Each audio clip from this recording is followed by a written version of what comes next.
Why did Cain come back? Cain's return story has been a hard sell, particularly for long-time young and restless viewers who aren't buying the backstory, but also for those who have picked out a plethora of plot holes along the way. Be sure to vote at the end, and let us know if we missed any as we run down the top 10. 1.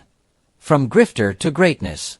Believing that Cain Ashby, a bartender and grifter from Down Under who job-hopped continuously, rose to the level of Victor Newman in 6 years, is a stretch. Of course, as soap fans we're used to suspending disbelief to a certain extent, but this pushes the limits. Of course, part of the explanation for Ashby's meteoric rise is that he had help, which brings us to our next point of contention. 2. Two-bit tutor. Supposedly, Cain's father, Colin Atkinson, taught him how to build an empire to rival Victor Newman's in just 6 years using legal means. The problem? Colin was never that good at anything from what we know. He was a failed mob boss who once was chased down by a mob of angry cattle ranchers, and spent most of his time being caught out whilst trying to scam people.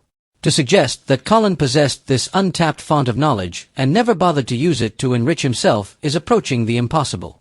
3. Swept under the rug. The whole premise behind Chance being brought to the chateau, and ultimately losing his life, was that Cain believed someone was trying to kill him. If everything he did was legit and legal, and no one in Genoa City knew what he was up to yet, who was out to get him? It leaves quite the hole in the plot, and in Chance's death, to leave this key point unexplained and sweep it under the rug. 4. What's Cain's endgame?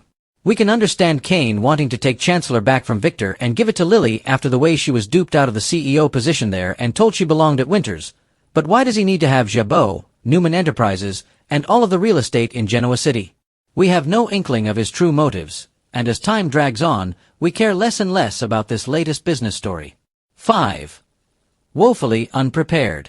We're supposed to believe that Cain is a mastermind who rose to Victor's level in 6 years and has a grand plan to take over all of Genoa City, and yet he's still recruiting.